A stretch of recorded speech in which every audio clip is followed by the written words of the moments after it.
Esse é o Mundo em Revolução e nós vamos falar agora sobre a situação na Ucrânia, hoje dia 17 de outubro de 2024, 9 horas da manhã aqui no Rio de Janeiro, 3 horas da tarde lá em Kiev, no momento que eu gravo esse vídeo. Tivemos mais um ataque com drones russos aqui na Ucrânia, principalmente aqui em Kiev e nas regiões próximas da linha de frente. A maior parte dos drones foi destruída, como a gente já explicou, né? Não teve nenhum grande dano, embora tenha havido um incêndio num carro aqui em Kiev. Na linha de frente, nenhuma grande mudança, continuam os ucranianos avançando aqui em Belgorod. A grande dúvida é qual é a pretensão dos ucranianos aqui. É só ficar nessa cidadezinha mesmo?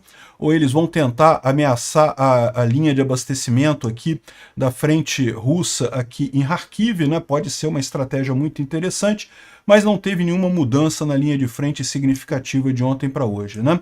Ontem a gente mencionou, o Zelensky apresentou o plano de paz dele lá na Verovna Rada, lá na Ucrânia.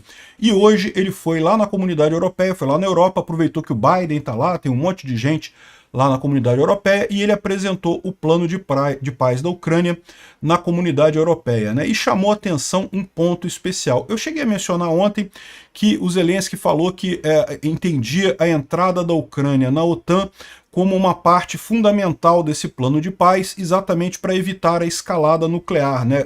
A Ucrânia quer reforçar suas defesas não nucleares.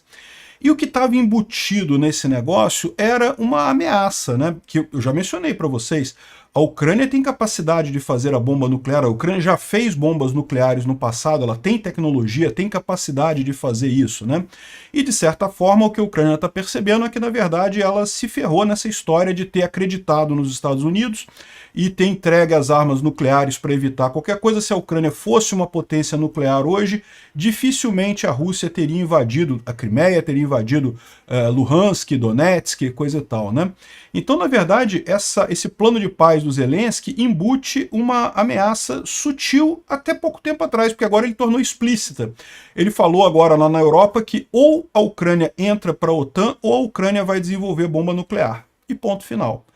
Vamos entender esse assunto, vamos falar sobre esses e outros assuntos em detalhes. Essas notícias foram sugeridas por Pedidi, não é angolano, Que Show da Xuxa é esse, e várias outras pessoas. Obrigado aí ao pessoal que sugeriu notícias lá no nosso site, no visãolibertaria.com, e obrigado a você que está assistindo o nosso vídeo. Se você gosta do nosso conteúdo, por favor, deixe o seu like e se inscreva aqui no canal, né? Pois bem, houve um ataque com 56 drones Shahed, 22 foram derrubados pela defesa antiaérea ucraniana, 27 foram derrubados por sistemas de guerra eletrônica, e outros 2 Shahed se perderam e voltaram para Belarus. Então, no final das contas, não teve nenhum grande dano. Aqui teve um carro que foi atingido em Kiev. Isso aqui é a avenida principal de Kiev, tá? Isso aqui é bem no centro de Kiev. Um carro foi atingido ali, pegou fogo, mas não teve nenhum dano de pessoas e coisa e tal, então menos mal isso daqui, né? Em compensação, lá em Moscou tá pegando fogo também aqui. Aqui em Moscou teve um incêndio aqui numa base aérea aqui, a base militar aérea de Chkalovsky, uma base militar ali em Moscou. O prédio administrativo tá pegando fogo, tem algumas antenas aqui, algumas coisas aqui. Enfim, não se sabe se foi ataque ucraniano, se foi algum acidente, ou pode ter sido sabotagem também, mas o fato é que está pegando fogo lá em Moscou, né? Bom, também, além disso, teve uma planta de produção de peças para helicópteros russos em São Petersburgo, que foi atingida por um grupo de sabotagem. 14 homens com máscaras entraram dentro da planta ali em São Petersburgo. São Petersburgo é essa cidade russa aqui no norte. 6 pessoas entraram nessa planta com máscaras e coisa e tal, e ameaçaram os funcionários, tomaram os celulares de todos os funcionários e com machados destruíram várias coisas dentro da oficina que produz peças para helicópteros, né? O prejuízo é grande, não houve morte de ninguém, mas o prejuízo material é grande e não se sabe ainda se isso foi feito pela Ucrânia, né? De acordo com uma das versões, teria sido uma empresa, uma competidora que teria feito isso, ou seja, a Rússia, com todo esse espírito mafioso, né, você acaba tendo soluções desse tipo. Ah, o meu competidor está fazendo um preço melhor, está conseguindo fazer coisas com mais qualidade e preço melhor, o que eu vou fazer? Eu vou tentar melhorar meu processo, vou tentar reduzir meus custos, né, para agradar mais o cliente? Não, vou contratar um monte de mafioso para ir lá bater nele, roubar os funcionários, quebrar a oficina dele. Essa é a solução mafiosa do problema, né? Livre mercado versão mafiosa. Em São Petersburgo, aqui é a mesma coisa dizendo aqui, mostrando o anúncio da Baza, né, que é uma mídia russa lá, contando essa história que a gente falou, ou seja, isso aconteceu no dia 14 de outubro, alguns dias atrás, mas prejudicou aí essa fábrica de produção de peças de helicóptero, né? Bom, em Kursk continuam as ações aqui ucranianas contra os russos tentando avançar ali em Kursk, mas não conseguindo muita coisa, muita destruição ali. Com relação a Belgorod, a gente falou ontem que Belgorod, os ucranianos conseguiram fazer uma cabeça de ponte aqui do lado de lá da fronteira, né? A questão toda é o que os ucranianos vão fazer com isso, né? Vão continuar avançando por aqui para minar a ofensiva russa aqui em Lipetsk, eles têm essa possibilidade. Toda essa área aqui é abastecida através daqui, já não é mais abastecida, né, porque a estrada passava aqui por Juravliovka, então não tem mais essa estrada aqui. Repara que aqui tem uma outra estradinha aqui, ó. Mas essa estrada não chega aqui nesse lado de cá, né? Os russos vão ter um problema aqui, ó. A principal estrada que abastece eles é justamente essa estrada por aqui, e os ucranianos ocuparam. O que vai ter de efeito nessa história aqui, a gente não sabe, tá? Pode ser que os ucranianos também tentem cortar outras estradas por aqui para dificultar essa ofensiva russa nessa região, né? Se os ucranianos continuarem avançando nesse setor, eles vão cortar a principal linha de suprimento para o grupo na região de Lipetsk, e com a Rasputitsa chegando agora na Rússia, né, ou seja, a época da lama lá na Rússia, você não consegue mais abastecer por estradas de terra, tem que ser por estradas pavimentadas. Então os ucranianos têm a possibilidade de tomar essas estradas aqui e acabar impedindo totalmente esse abastecimento, né? Como você vê, a estrada é essa mesmo que passa por aqui, ó, como eu falei para vocês. Nesse mapa dele aqui, ó, os ucranianos ainda não estão dentro de Juravlevka, né? Mas a gente já viu ontem que eles já estão, porque os ataques estão acontecendo aqui no norte de Juravlevka, né? Então essa estrada aqui já está impedida de ser usada pelos russos aqui. É um problema que os russos têm. Por enquanto eles conseguem usar estradas de terra, conseguem usar tanques fora da estrada pavimentada, né? Mas com a chegada da lama vai ser complicado para os russos isso daqui. Olha só quem apareceu de novo, né? O Igor Strelkov, ou Igor Girkin, né? Que é aquele criminoso de guerra. Já contei o caso dele várias vezes aqui, mas eu acho importante relembrar para o pessoal a figura ruim que é essa pessoa. Ele é o coronel russo ligado ao FSB que comandou toda a invasão da Crimeia e a invasão do Donbás. Ele durante muito tempo foi considerado um herói na Rússia, mas ele acabou sendo o responsável pela ordem para abater o avião MH17, que é um avião que ia de Amsterdã para Kuala Lumpur. Isso em 2014 ainda, tá? E acabou matando um monte de civis, e daí ele foi afastado e coisa e tal. Depois virou blogger militar. E aí começou a criticar muito a guerra do Putin, né? Começou a criticar... Veja, não é que ele não seja a favor da guerra, é ele que começou essa guerra toda, ele que comandou a invasão da Crimeia, a invasão do Donbás e de Luhansk. O que ele acha é que o Putin tinha que botar mais soldados, fazer mais coisa, botar mais guerra, acabar mais com os ucranianos, né? A ideia dele é essa, né? Então ele critica muito o Putin, as estratégias do Putin nessa guerra. E por isso ele foi preso, está na cadeia hoje, deve morrer mais dia menos dia, né? Prisioneiro russo político, o destino é um só. E agora ele parece que conseguiu vazar mais um comentário aqui, né? Igor Strelkov, copiado de uma carta, né? Ele está na cadeia, ele só pode escrever carta, alguém copiou a carta dele e publicou no coisa aqui, né?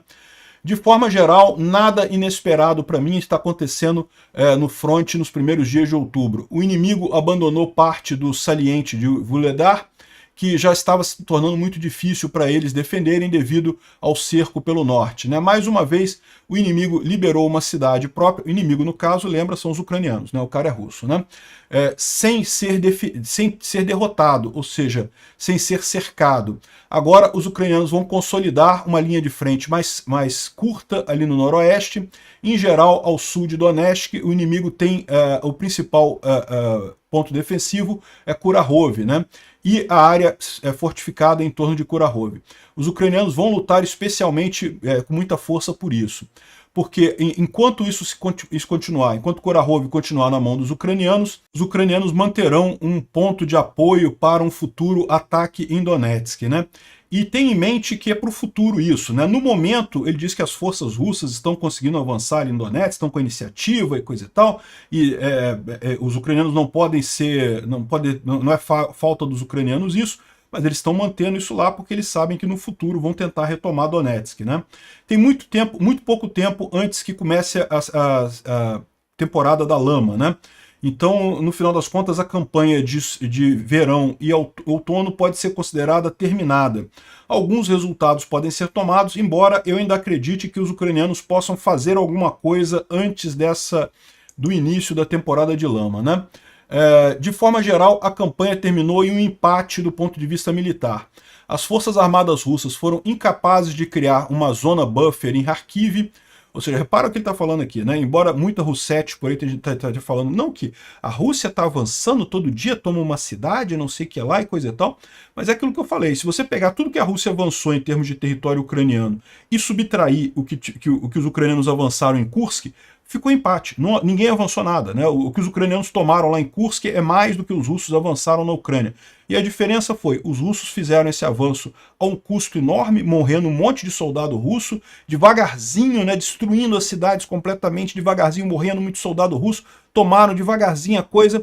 Os ucranianos fizeram uma operação muito mais bem planejada, tomaram um monte de cidades lá em Kursk, de uma vez só, sem grandes danos, sem perder muitos soldados, sem grandes prejuízos, né? Então, ou seja, se você for ver isso daí, na verdade, os ucranianos ganharam esse ano, né? Mas ele está dando um recado aqui para os russos, que foi um empate no final das contas. Os russos não conseguiram fazer a zona buffer em Kharkiv e falhamos a capturar mesmo o objetivo mais imediato da ofensiva, que era Vovchansk, e estabelecer uma base de apoio em torno disso para ameaçar Kharkiv. Por outro lado, nós avançamos no fronte de Donetsk, cerca de 20 a 25 quilômetros, em alguns lugares um pouco mais longe, limpando uma quantidade de território do inimigo, né? Porém, os ucranianos invadiram Kursk, também capturando Sudzha e efetivamente nulificando todos os sucessos e criando uma nova área para confronto armado. Ou seja, o que nós ganhamos em Vuhledar e outros 40 vilarejos, nós estamos perdendo em metade dos distritos ali na região de Kursk, agora ocupados pelo inimigo, o que resulta num empate técnico, um empate tático, segundo ele diz aqui, né? Porém, esse empate é apenas aparente. Na realidade, a Rússia sofreu uma derrota militar grande, né? Nós falhamos em fazer ofensivas amplas em direção a Kharkiv com nossas forças, e as reservas estavam sendo preparadas, as nossas forças que as reservas estavam sendo preparadas por um ano. Ou seja, os russos estavam preparando as reservas por um ano para poder fazer essas ofensivas no verão de 2024, e nós perdemos essa capacidade de fazer um grande estrago nas forças ucranianas, né? E mais importante, nós perdemos tempo. Tempo que agora vale ouro, né? Tanto para a gente quanto para olha como é que ele fala, né? Os chamados ucranianos, né? Ele não acredita que a Ucrânia exista. A Ucrânia não existe na capacidade dele lá. Enfim, o cara é maluco. Aparentemente, os ucranianos ganharam isso. O inimigo ganhou tempo para preparar forças adicionais e reservas, demonstrando a impossibilidade de conseguirmos vitória sobre eles com esse conjunto de armas que a Rússia pode usar na operação militar espacial, sem transicionar para uma guerra de completa escala, mobilização completa para conseguir a vitória. É isso que ele quer que a Rússia faça mobilização completa, declare guerra completa contra a Ucrânia. É isso que o Igor Strelkov tem declarando desde o início, né? O problema disso para o Putin é que se ele fizer isso, a economia russa já está na merda. Agora, se fizer isso, vai ser pior ainda, né? Ou seja, a conclusão dele é que o inimigo, no caso os ucranianos, conseguiram todos os seus objetivos, repeliram nossa ofensiva com mínimas perdas territoriais, conseguiram fazer um contra-ataque significativo lá em Kursk, preservaram a maior parte das reservas e continuaram em defesa ativa e operações ofensivas. Mantiveram a crença na vitória entre a sua população e os militares e a prontidão para conseguir aguentar mais durezas na esperança disso. Enquanto isso, nós, a Rússia, nós não conseguimos nenhum dos nossos objetivos. A ofensiva em Kharkiv parou completamente, com ganhos territoriais insignificantes. Nossa ofensiva em Donetsk meramente puxou o inimigo da linha de frente sem conseguir quebrar a defesa ucraniana. Nossas reservas foram gastas em repelir a invasão do inimigo na região de Kursk, que ainda não foi completamente repelida depois de 2 meses de luta pesada. E o que fazer agora com esse exército inimigo que está pronto para o combate e para a guerra em geral, dentro do framework da Operação Militar Especial, é completamente não claro, né? Se tirarmos a ilusão da esperança dos habitantes do planeta dos pôneis cor-de-rosa, o PPP, né? De alguma forma de congelamento da linha de frente. Ou seja, é isso, é o que eu estou falando para vocês, é o que o Putin espera neste momento, é justamente uma espécie de um cessar-fogo, né, que o Ocidente obrigue a Ucrânia a fazer um cessar-fogo ali e congele, é tudo que o Putin quer. Porque ele sabe que não consegue aguentar mais nada, ele sabe que ele está em desvantagem agora, que embora ele ainda esteja com a iniciativa na linha de frente, isso está chegando no final. E os ucranianos, por outro lado, têm reservas amplas, muito maiores e disponíveis agora, que não foram usadas e pode causar muitos danos daqui para frente, né? Então, ou seja, a visão que o Strelkov tem é muito similar à minha. Ele está extremamente pessimista com a situação russa nessa guerra. Mas vai piorar, porque a gente vai falar sobre o plano de paz do Zelensky, que eu falei sobre isso ontem, mas faltou dar esse toque sobre a questão atômica, né? Bom, o Poulet-Volant traz aqui alguns mapas, mas não tem nenhuma mudança na linha de frente. New York, Pokrovsk, Kurakhov e também aqui em Vuhledar. Vuhledar está aqui embaixo, aqui nessa região aqui de Konstantinivka. Teve um pequeno avanço russo aqui, mas nada significativo, né? Então continua basicamente tudo a mesma coisa. Aqui perto de Kupiansk também nenhuma mudança. Aqui na região de Siversk também nenhuma mudança. De Liptsi, né, aqui em Kharkiv. Lembrando que os ucranianos tomaram essa cidadezinha aqui, não está no mapa do Poulet-Volant ainda, mas em breve vai estar, ou seja, nenhuma mudança na linha de frente, né? O Instituto para Estudo da Guerra reforça os pontos que o Zelensky falou ontem no plano de paz dele. A gente vai falar mais sobre isso, mas eu acho importante ressaltar, a gente já falou no vídeo de ontem, mas esse é o plano de paz, é o plano da vitória do Zelensky, né? Então qual que é esse plano? Para terminar a guerra não mais tardar do que 2025. São 5 pontos. Um imediato convite para entrar na OTAN. Então, repara, o convite para entrar na OTAN não é a entrada para a OTAN. Você lembra como é que aconteceu com a Suécia, como é que aconteceu com a Finlândia. Todos os países todos os países têm que concordar com isso. O convite é o início desse processo. Então vai levar anos. Certamente não vai acabar antes de 2025. A Ucrânia não vai entrar para a OTAN antes de 2025, mas o Zelensky vê como crucial o convite para entrar na OTAN já, né? O contínuo apoio ocidental, inclusive equipando as brigadas ucranianas e apoiando a capacidade ucraniana de usar armas ocidentais para atingir alvos na Rússia e também de fornecer dados para a Ucrânia, né? Aqui, apoio ocidental e ucraniano não para estratégia de dissuasão não nuclear contra a Rússia. Aí, ou seja, isso daqui é o ponto em que o Zelensky já jogou o verde dele nesse plano aqui, né, que é uma ameaça velada, né? Ele deixou claro de falar em dissuasão não nuclear. Ou seja, o plano da Ucrânia não envolve armas nucleares. O que implica isso em termos de ameaça velada para a OTAN e para os Estados Unidos? Que olha só, se esse plano não for possível, se o pessoal quiser sacanear a Ucrânia mais uma vez, não aceitar, não fizer o convite para a Ucrânia entrar para a OTAN, a saída que a Ucrânia vai ter é a nuclearização, é partir para fazer armas nucleares. Eu já expliquei, já falei várias vezes aqui, a Ucrânia tem know-how para fazer armas nucleares, a Ucrânia estava numa posição muito similar ao Brasil no início da guerra. Então o Brasil também, se quiser fazer uma bomba atômica, o Brasil faz uma bomba atômica, né?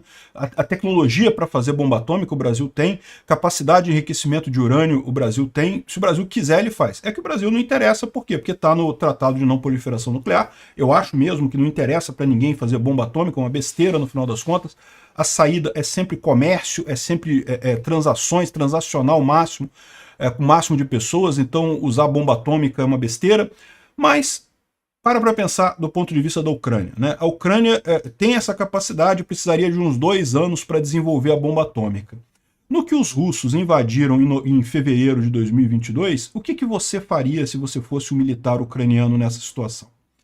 Eu começaria a desenvolver a bomba atômica novamente. E eu não duvido nada que para o Zelensky estar fazendo essa ameaça agora é porque ele já tem isso.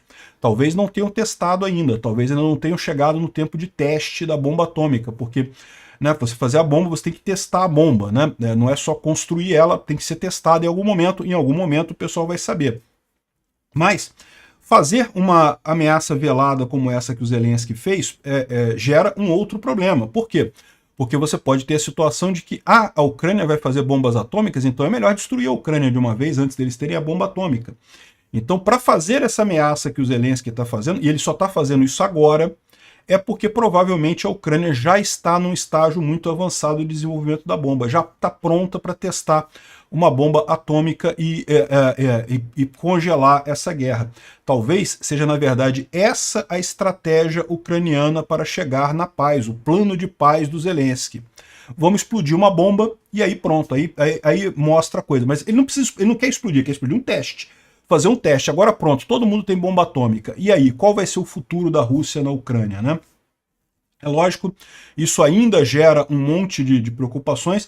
O plano é a Ucrânia entrar para a OTAN, para a Ucrânia não ter que fazer nada disso, mas a Ucrânia está deixando claro que a estratégia, o plano de paz do Zelensky é esse mesmo. No final das contas, é esse mesmo. E aí, a proposta que vai ter no final das contas é, beleza, vamos resolver isso em negociação, já que todo mundo tem bomba atômica agora, destruição mútua assegurada de todo mundo, vamos sentar agora para fazer a paz. A Rússia sai da Ucrânia, a Ucrânia devolve Kursk e pronto, fronteiras de 91 e a gente para essa guerra agora. Eu acho que é um plano que tem chance de fazer, né? Mas repara que o Zelensky falou que tem 3 pedaços do plano que ele não fala, né? A outra coisa que ele disse aqui também, investimento do Ocidente no crescimento econômico ucraniano e a promessa de que as forças ucranianas vão substituir certos contingentes militares da OTAN estacionados na Europa depois da conclusão da guerra. Isso daqui, olha só, isso daqui é o Zelensky cobrando dinheiro da OTAN, tá? Cobrando dinheiro do Ocidente. O investimento ocidental na economia, no crescimento econômico da Ucrânia. A Ucrânia quer a liberdade de mercado, quer se integrar à Europa, e tendo investimento, isso seria muito positivo para o povo ucraniano. E a outra coisa que tem aqui é a promessa de que as forças ucranianas substituirão determinados contingentes estacionados na Europa depois da guerra. Por que isso é importante? A Ucrânia, os militares ucranianos cresceram muito. A preocupação do Zelensky é o que ele vai fazer com esse monte de gente quando acabar a guerra. Esse pessoal todo vai estar desempregado, né? Isso é um problema. Aliás, isso é um problema em qualquer país depois de uma guerra. Os Estados Unidos sofreram muito com isso depois do final da Segunda Guerra Mundial. A União Soviética sofreu muito com isso, né? Você tem um monte de gente que agora, o que você faz com esses militares todos? Então a proposta do Zelensky é que vire uma tropa na OTAN, ou seja, que a OTAN banque esses militares ucranianos justamente para fortalecimento da própria OTAN. E faz sentido isso, né? Bom, o ministro da Defesa da Holanda, mais uma vez, enfatizou que a Ucrânia pode usar os jatos F-16 transferidos para ela do jeito que quiser, inclusive para atingir coisas na Rússia, desde que estejam em acordo com a lei internacional, com a Convenção de Genebra, né? Então, lógico, não pode usar os F-16 para atingir cidades, atingir civis, mas atingir bases militares russas está liberado. Porém, a Ucrânia é pouco provável que ela tenha um esquadrão completo de F-16 antes do final do ano, né? O timeline, o prazo foi jogado mais para frente, de acordo com o Wall Street Journal, porque os Estados Unidos mudou a proposta de treinamento, ao invés de focar em pilotos experientes, está focando agora em cadetes mais novos, né, atrasando a chegada do esquadrão completo na Ucrânia, né? E, bom, eu não sei se isso é bom ou se isso é ruim. O que levou a esse aspecto aí de, ao invés de pegar um piloto experiente? Porque olha só, isso acontece, tá, gente? Às vezes a pessoa experiente é mais difícil dela aprender um novo jato, dela aprender uma nova capacidade. Por quê? Porque ela está acostumada com os maneirismos lá dos jatos soviéticos, né? Para pegar todo o padrão ocidental, leva mais tempo, ela tem que desaprender um monte de coisa para aprender de novo, né? Enquanto se você treinar um cadete jovem, né? Um piloto jovem, de repente ele vai mais rápido nesse sentido para chegar lá no final das contas, né? Então, essa é a visão que eu tenho da coisa. Não sei, vamos ver, espero que seja o correto a decisão que eles estão tomando, né? Bom, um dos navios da marinha ucraniana que está sendo entregue pela Turquia está sendo testado ali no Mar Negro, né? Ele ainda não foi entregue para a Ucrânia, ainda está na Turquia. É provável que a Ucrânia nem faça questão de receber agora, porque a verdade é que essa guerra no mar já foi ganha pela Ucrânia, não precisa de navio, e tendo um navio desse, com certeza a Rússia vai querer derrubar, afundar o navio ucraniano por revanche dos inúmeros navios russos que foram derrubados pelos ucranianos. Mas, de qualquer forma, o navio está pronto e a Ucrânia está fazendo treinamento com ele lá na Turquia, né? São 2 navios desses que a Ucrânia comprou antes da guerra, tá? Isso foi compra antes da guerra. Bom, a Ucrânia também vai receber um monte de 49 tanques Abrams australianos. São tanques antigos, tá? Que a Austrália iria jogar fora, ia aposentar. Mas para a Ucrânia é ótimo, meu amigo. O Abrams é um excelente tanque. Manda lá para a Ucrânia, que a Ucrânia com certeza vai fazer bom uso disso daqui, né? Isso é um pacote de 245 milhões de apoio militar da Austrália para a Ucrânia, né? E, bom, os ucranianos também mostraram aqui a fábrica do drone falso Luit.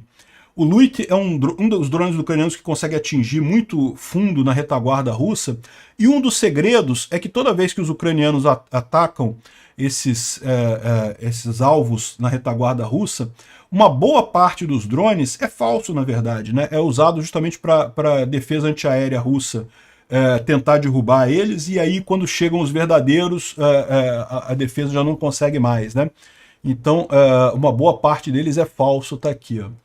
Bom, além disso, tivemos o anúncio pelo Departamento de Defesa americano de mais uma ajuda militar para a Ucrânia de 425 milhões de dólares, justamente com um monte de munição, HIMARS, e, enfim, um monte de coisa. Não tem nenhuma novidade aqui, tá? O que tem aqui é um monte de Humvees. Humvees estão nesse pacote, não é normal, mas o resto é tudo munição para apoiar a Ucrânia, não deixa de ser importante também, né? Bom, tá havendo uma grande confusão aqui na Catedral de São Miguel, que é uma das maiores igrejas ortodoxas cristãs na Ucrânia, em Cherkasy. Por quê? Porque ela acabou de migrar para o patriarcado da Ucrânia, né? Passou a ser parte da Igreja Ortodoxa Ucraniana. E aí algumas pessoas ficaram chateadas porque essas pessoas... Não é que as pessoas sejam russetes, que sejam a favor da Rússia, é porque elas estão acostumadas com os padres russos, com o pessoal ligado ao patriarcado de Moscou, e daí ficam chateadas com isso. Mas a Ucrânia tem aproveitado essa oportunidade para se desligar totalmente do patriarcado de Moscou. Isso daqui, né?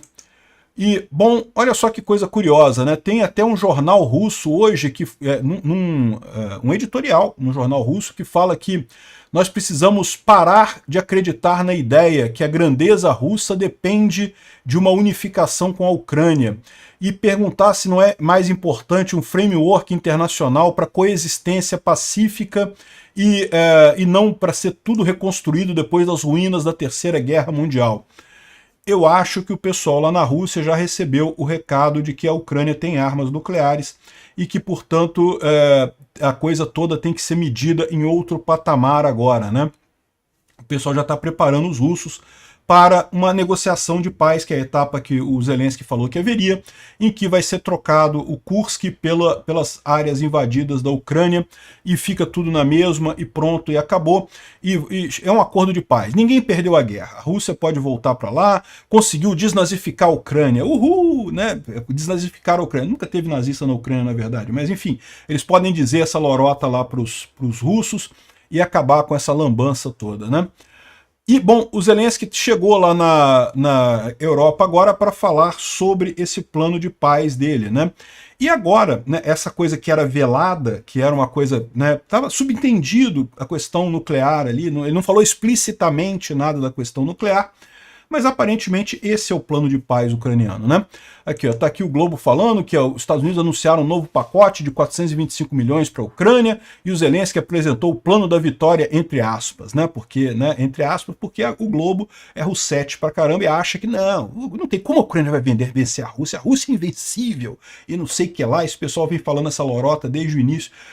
Cara, tem comentarista aqui no Brasil que no dia seguinte da invasão russa na Ucrânia falava que a Ucrânia está destruída. A Ucrânia acabou, não tem mais nada da Ucrânia, acabou completamente. E tá até agora a Ucrânia, e pelo visto o plano da vitória do Zelensky vai funcionar, né? Olha só o que o Zelensky falou aqui, ele falou que a Ucrânia vai se unir à OTAN como 33º ou 34º membro no futuro. Isso foi quem disse isso foi o Mark Rutte, né, o chefe da OTAN, no encontro lá em Bruxelas, mas não disse qual o prazo, né? Nesse momento parece que a Ucrânia será o 33º membro.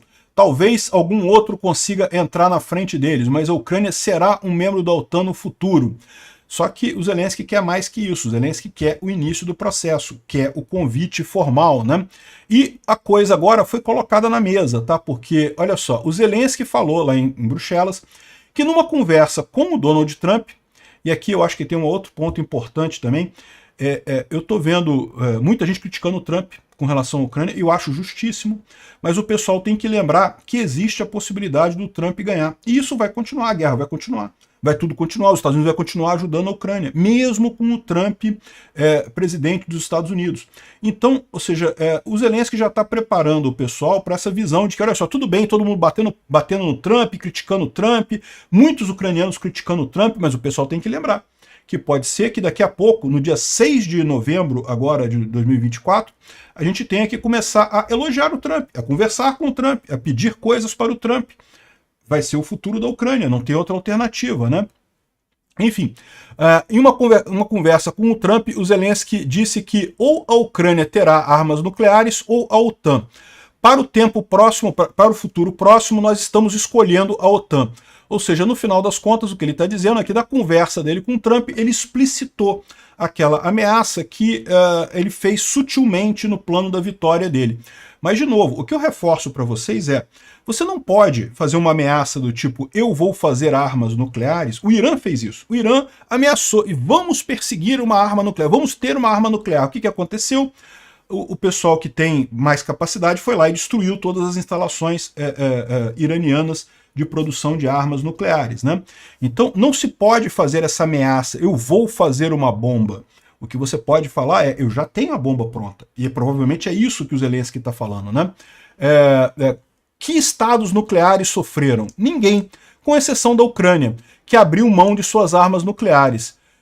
Qualquer um? Não, só a Ucrânia. Nós estamos lutando hoje, a Ucrânia. Ele teria dito para o Trump. E segundo ele, o Trump concordou com os argumentos dele. Ou seja, no final das contas, o que está acontecendo aqui é isso. Esse é o plano da vitória do Zelensky. O pessoal ou vai aceitar a Ucrânia na OTAN e vai, dessa forma, impedir que a Rússia continue avançando, ou vai ter armas nucleares na Ucrânia. E aí essa coisa vai ser resolvida muito rapidamente, e eu concordo com o Zelensky que é coisa agora de 1 ano para resolver isso daí.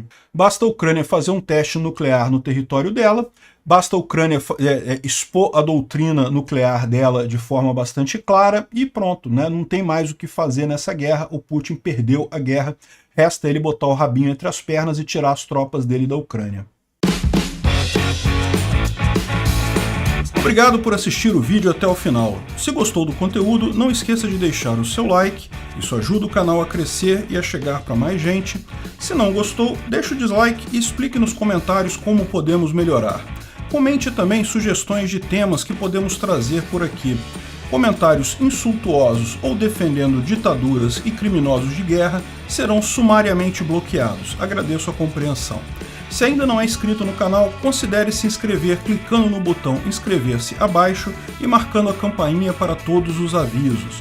Se quiser ajudar o canal, veja no nosso site como você pode fazer isso.